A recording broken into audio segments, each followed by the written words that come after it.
오늘 이사야 42장 1절부터 25절까지의 말씀으로 하나님 말씀 전하도록 하겠습니다. 말씀이 너무 길기 때문에 오늘도 말씀 전하는 중간중간 하나님 말씀을 또 같이 우리 보도록 하겠습니다. 우리는 41장에 하나님께서 우상들을 법정으로 나오라고 하고, 그리고 너희들 스스로를 한번 변호해 보아라. 그리고 너희들이 정말 신이라면 신답게 과거에 있었던 일과 앞으로 일어날 일들에 대해서 설명해 보아라. 그렇게 이야기합니다. 그러나 우상들은 아무 말도 못합니다. 무익한 그런 사람의 손으로 이렇게 다듬어서 지음받은 그런 존재라는 것을 하나님께서 말씀하고 있습니다. 그러면서 하나님께서 한 사람을 북방에서 택하여서 이제 이스라엘 백성들, 바벨론에 의해서 포로로 끌려갔던 그 이스라엘 백성들을 다시금 회복시켜 주실 것이라고 예언하는 말씀을 하나님께서는 주셨습니다. 그리고 이제 우리는 42장에 내가 붙드는 나의 종 하면서 여기에 또 한 사람의 종이 나타나는데, 이 종은 과연 누구일까 한번 같이 나눠보도록 하겠습니다. 먼저 42장 1절을 같이 읽어보도록 하겠습니다. 내가 붙드는 나의 종, 내 마음에 기뻐하는 자, 곧 내가 택한 사람을 보라. 내가 나의 영을 그에게 주었은즉 그가 이방의 정의를 베풀리라. 그래요, 하나님이 붙드는 종이라고 합니다. 그리고 하나님 마음에 기뻐하는 자라고 하십니다. 그리고 하나님이 택한 사람이고 하나님의 성령을 그에게 주어서 이방에게 정의를 베푼다고 합니다. 우리 성도님들은 이 종이 누구인지 다 알고 계시죠? 네, 2절하고 4절, 2절에서 4절까지 또 한번 우리 같이 읽어보도록 해보겠습니다. 그는 외치지 아니하며 목소리를 높이지 아니하며 그 소리를 거리에 들리게 하지 아니하며 상한 갈대를 꺾지 아니하며 꺼져가는 등불을 끄지 아니하고 진실로 정의를 시행할 것이며, 그는 쇠하지 아니하며 낙담하지 아니하고 세상에 정의를 세우기에 이르리니 섬들이 그 교훈을 앙망하리이다. 이렇게 이야기합니다. 여기서 이야기하는 이 종, 고레스를 얘기하는 것 같지는 않죠. 아무리 보아도 고레스 왕을 하나님이 택한 것은, 고레스도 택한 것은 맞습니다. 그런데 하나님이 기뻐하고 그에게 하나님의 영을 부어 주셔가지고서 하나님께서 이방에 공의를 베푸실까요? 아닙니다. 여기에서 택한 그 종은 앞으로 오실 메시아를 이야기하고 있는 것입니다. 이사야에는 메시아의 노래가 많이 나옵니다. 그 첫 번째 메시아의 노래가 바로 오늘 이 본문인 것입니다. 그러니까 고레스는 육신의 해방, 이스라엘에 매어 있는 그 육신의 해방을 이루기 위해서 택한 종일 뿐인 것입니다. 그러나 여기 이야기하는 이 종, 하나님이 기뻐하시고 택하시고 성령을 부어주신 이 종은 이제 육신뿐만 아니라 영혼까지 구원할 그 종을 이야기하고 있는 것입니다. 그래요, 1절에서 4절까지 묘사된 내용은 우리 신약 복음서에 묘사되어 있는 예수님에 대한 이야기인 것입니다. 여기 예수 그리스도는 하나님의 특별한 종입니다. 5절에서 7절 말씀을 우리 같이 한번 또 읽어보도록 하겠습니다. 하늘을 창조하여 펴시고 땅과 그 소산을 내시며 땅 위의 백성에게 호흡을 주시며 땅에 행하는 자에게 영을 주시는 하나님 야훼께서 이같이 말씀하시되, 나 야훼가 의로 너를 불렀은즉 내가 내 손을 잡아 너를 보호하며 너를 세워 백성의 언약과 이방의 빛이 되게 하리니 내가 눈먼 자들의 눈을 밝히며 갇힌 자를 감옥에서 이끌어내며 흑암에 앉은 자를 감방에서 나오게 하리라. 여기 6절에 잘 살펴보면 오실 메시아의 그 두 가지 큰 사명이 나옵니다. 첫째는 이스라엘 백성의 언약이 되는 것입니다. 그러니까 예수님이 이 땅에 오셔서 그 언약을 완성하셨습니다. 예수님이 율법으로 해도 안 되는 그것을 이제 은혜로 이루어지게 만들어 주신 것입니다. 예수님이 십자가에서 자신을 대속제물로 드림으로 말미암아 이제 율법으로 이루지 못하는 그 구원을 이루시는 것입니다. 그리고 두 번째는 뭐냐면 이방이 빛이 되게 하셨다. 그렇게 6절에 또 얘기하고 있습니다. 택한 이스라엘만 구원하시는 것이 아니라 이제 그 독생자, 그 예수 그리스도를 통하여서 이제 예루살렘과 온 유대와 사마리아와, 사실 이스라엘 백성들은요, 사마리아는 택한 민족으로 치지 않았습니다. 근데 그 사마리아까지 경계가 넘어갑니다. 그리고 사마리아 땅끝까지 이제 모든 온 우주를, 모든 그 인류를 이제 구원할 메시아라고 지금 소개하고 있는 것입니다. 예수님께서 공생애를 시작하시면서 회당에 들어가셔서 이제 처음 읽은 본문이 무엇이냐? 누가복음 4장 17절에서 19절까지 이렇게 기록되어 있습니다. 제가 읽어드리겠습니다. 선지자 이사야의 글을 드리거늘 책을 펴서 이렇게 기록된 데를 찾으시니 곧 주의 성령이 내게 임하셨으니 이는 가난한 자에게 복음을 전하게 하시려고 내게 기름을 부으시고 나를 보내사 포로된 자에게 자유를, 눈먼 자에게 다시 보게 함을 전파하며 눌린 자를 자유롭게 하고 주의 은혜를 전파하게 하려 하심이라 하였더라. 이렇게 이야기하고 있습니다. 자신에 대해서 이렇게 소개하는 거예요. 내가 바로 500여 년 전에, 아니죠, 정확하게는 한 750년 전에 이사야 선지자를 통하여서 예언되어 있던 그 사람이다. 이 민족을 구원할 자로 하나님께서 택하신 바로 그 사람이 바로 나다. 그렇게 예수님께서 이야기하고 있는 것입니다. 침례 요한조차도 예수님에게 침례를 베푸실 때에 하늘이 열리고 그리고 성령이 비둘기같이 예수님에게 임하시면서 나의 택한 종, 나의 기뻐하는 자를 보라. 그렇게 이야기하면서 침례 요한이 예수님을 이제 소개하는 거예요. 그렇게 소개했음에도 불구하고 침례 요한은 정말 가장 위대한 선지자라고 그렇게 이야기하고 있는데, 그 가장 위대한 선지자조차도 메시아는 이스라엘을 다시금 다윗 시대처럼 회복시키고 부흥시켜 나갈 그런 사람이라고 생각하는 그런 오해를 좀 했었던 것 같습니다. 이제 메시아가 이 땅에 왔으니까 이제 로마의 압제에서 이 에돔 족속인 그 헤롯의 그 압제에서 이제 이 민족을 구원할 것이라고 생각했을 터인데 그렇지 않거든요. 예수님은 가난한 자들과 동료가 되고 소외된 자들과 같이 동거동락하면서 전혀 뜻밖의 사역을 하고 있는 것입니다. 그러니까 이제 그 헤로디아를 헤롯이 취해가지고서 부인을 삼아가지고서 자신의 그 사촌 동생의 아내를 이렇게 취하는 것은 잘못되었다고 얘기하니까 헤롯이 분노해갖고 그를 가두었지 않습니까? 옥에 가두어서 옥에 있다 보니까 마음까지 좀 이렇게 갇혀버리게 된 것 같습니다. 오실 그분이 당신 맞습니까?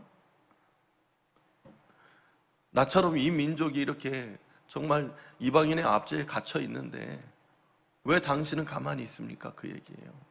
오실 그분이 당신이 맞는지 이제 나조차도 이제는 의심스럽습니다. 그거예요. 그러니까 예수님이 뭐라고 합니까? 그 침례 요한의 두 제자에게 이렇게 얘기합니다. 너희는 가서 내가 지금 행하고 있는 것을 그 침례 요한에게 고하라. 눈먼 자가 보고 듣지 못하는 자가 듣고 벙어리가 말하고 가난한 자에게 복음이 전파된다. 그렇게 얘기합니다. 그때서야 이제 침례 요한이 아마 이 말씀을 깨닫지 않았을까. 과거에 이사야 선지자에게 예언했던 그 메시아의 사역에 대해서 이제 깨닫지 않았을까. 그런 생각을 좀 해봅니다. 그리고 8절을 보면 나는 야훼니 이는 내 이름이라. 나는 내 영광을 다른 자에게 내 찬송을 우상에게 주지 않으리라. 그렇게 이야기합니다. 그러면서 17절에 그 우상 숭배의 결말을 얘기합니다. 조각한 우상을 의지하며 부어 만든 우상을 향하여 너희는 우리의 신이라 말하는 자는 물리침을 받아 크게 수치를 당하리라. 예전에 제가 대전에서 이렇게 그 고등학교 때부터는 대전에서 이렇게 살았는데, 그때 제 동생의 아주 친한 친구가 선화동에 사는데, 그 부모님이 그 선화동에 아주 유명한 그 애기보살입니다. 근데 이제 친한 친구고 자신은 교회를 다니기는 하지만 그냥 친구 집에 놀러 가요. 약간 꺼림직스럽죠. 무당집이니까. 그런데 그 부모님도 친구 아들, 그러니까 무당집 아들이기 때문에 친구가 없어요. 그 친구, 동원이라는 친구인데, 근데 친구라고 오니까 얼마나 기쁘겠습니까? 그리고 교회 다닌다고 합니다. 그러니까 이거는 그 신에게 바친 그런 음식이 아니니까 너를 위해서 이렇게 그냥 그러니까 우리로 지금 우상 숭배에 쓰지 않은 그런 음식들이니까 마음 편하게 먹어도 된다고서 이렇게 대접해주면 먹고 오고 막 그랬는데, 근데 나중에 이제 성인이 돼가지고 계속 친구가, 고등학교 때 친구가 이제는 사회 친구가 돼버렸는데, 그 친구 이제 부모님이 나이가 이제 좀 이제 드시고 이제 더 이상 무당을 하기가 어려워졌습니다. 왜 그러냐면 애기 보살인데 귀신이 이제 애기 모습으로 보인대요. 그리고 애기 음성으로 점을 쳐준다고 하는데, 이제 이 그 신기가 임할 때에 그 신을 받지 않으면 몸이 너무 아프니까 신병이라고 하죠.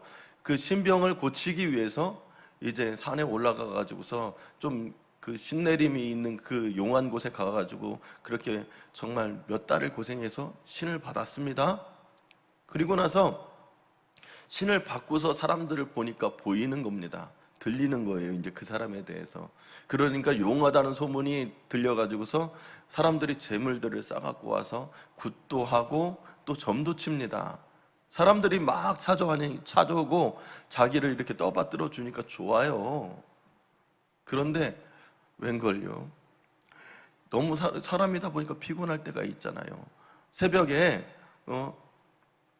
떠놓는 그 물 뭐죠? 아무튼 그렇게 이제 치성을 정성껏 하지 않으면 이 귀신이 막 심술을 부린다는 것입니다. 몸을 다시 아프게 해요. 그리고 나서 나중에는요, 이 신기가 점점점 쇠약해져 가는데 지금은 무당을 그만뒀습니다. 그만둘 수밖에 없어요. 왜 그러냐면 무당이 이제는 장난을 칩니다. 그 귀신이 장난을 칩니다.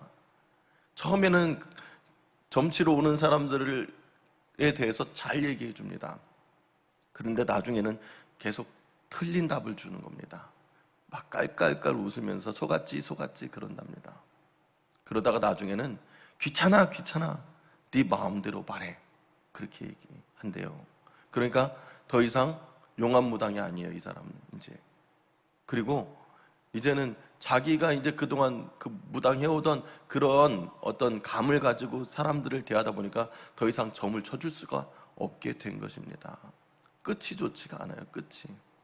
그리고 무당들 중에 부자 보셨습니까?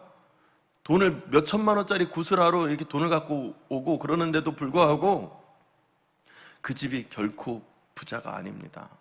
선화동에 그냥 낡은 집에서 살 뿐인 것입니다.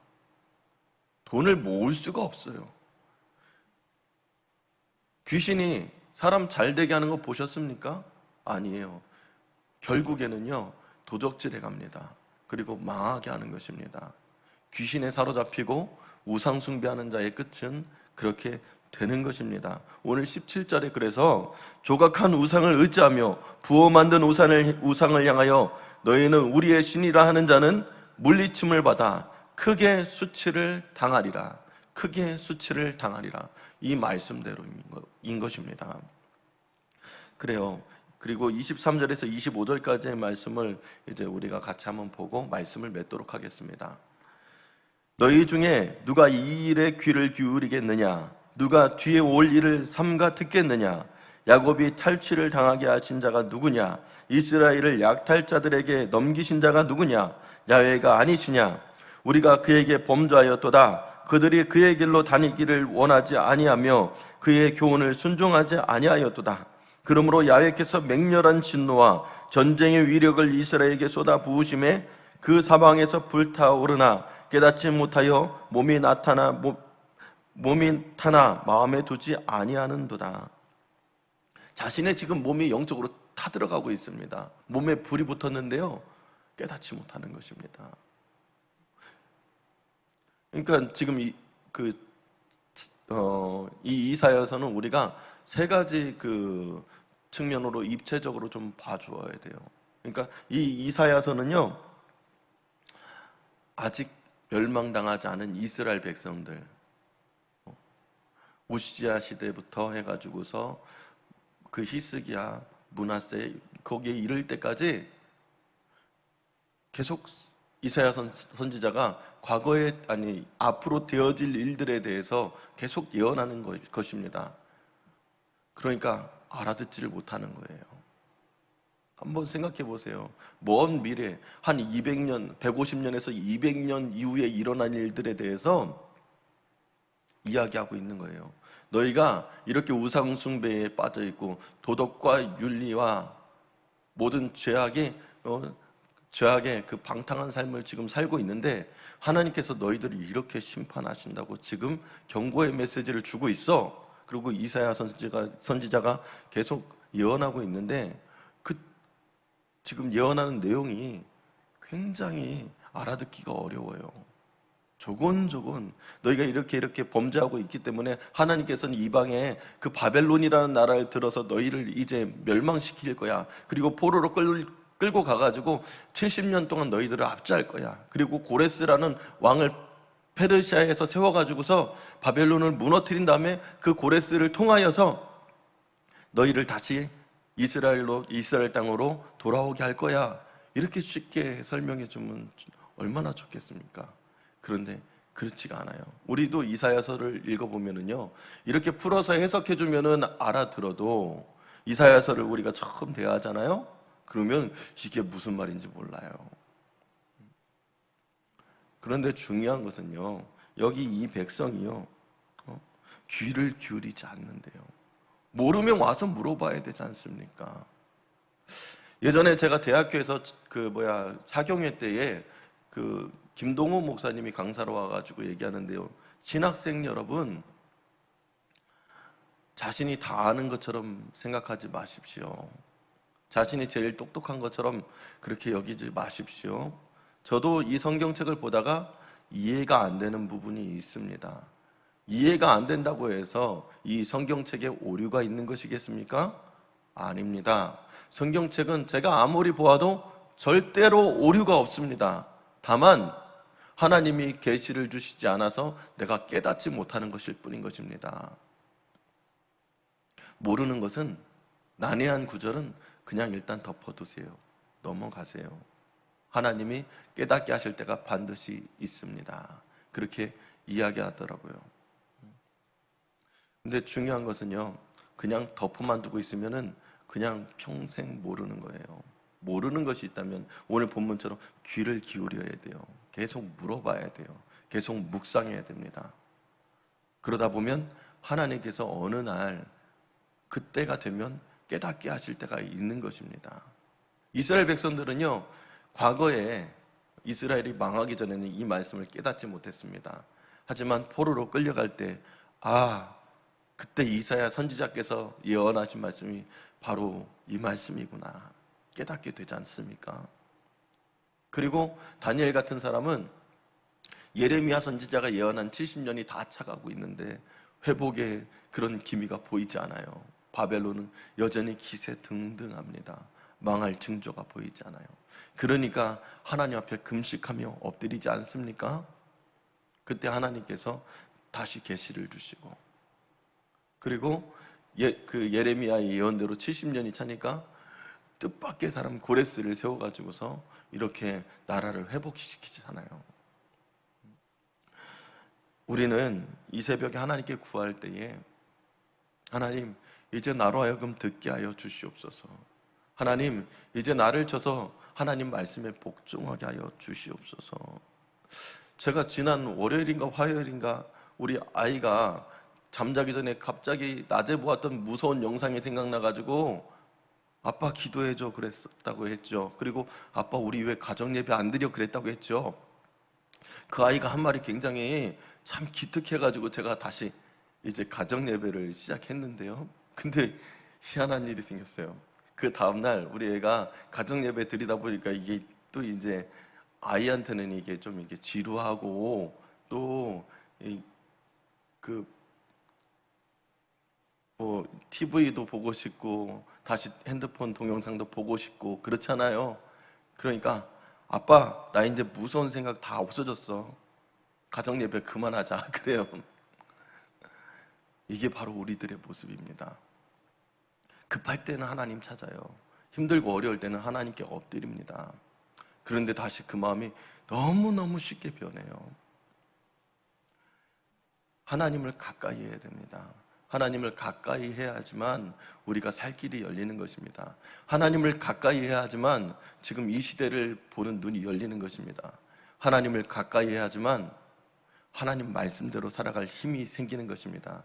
아무리 내가 하나님에 대한 지식이 많아도요, 하나님을 가까이 하지 않으면 이제 하나님 뜻대로 살아갈 능력이 없는 것입니다. 무엇보다 오늘 우리가 하나님 앞에 기도할 때에 하나님 이 코로나 시대에 하나님의 음성을 듣게 하소서. 그리고 내가 하나님의 뜻을 거스리는 데 그런 그 발걸음을 걷지 않게 하시고 하나님 뜻에 순행하는 그런 삶을 살게 하여 주시옵소서 하고 우린 다 같이 기도해야 될 것입니다. 기도하겠습니다. 사랑과 은혜가 풍성하신 우리 하나님, 하나님께서 이사야서를 통하여서 우리에게 돌아오라 말씀하십니다. 회개하라 외치게 하셨습니다. 좋으신 우리 하나님 아버지, 지금 코로나 팬데믹으로 인하여서 하나님 모든 것이 다 아버지 하나님 힘들고 어려운 상황이고 이렇게 교회 문조차도 닫히게 되었습니다. 이때에 이사야 선지자의 말씀이 우리에게 큰 의미로 다가옵니다. 하나님 이 나라가 망하기 전에 그리고 교회가 완전히 폐쇄되기 전에 북한 땅처럼 그렇게 되기 전에 하나님 교회들이 먼저 정신 차리게 하여 주시옵소서. 하나님의 음성을 듣게 하여 주시옵소서. 하나님 앞에 나와 자복하고 회개하고 그리고 이제 하나님의 음성대로 하나님 우리가 준행하며 살아갈 수 있도록 하나님 도와주시옵소서. 예수님의 이름으로 감사하며 기도드렸습니다. 아멘.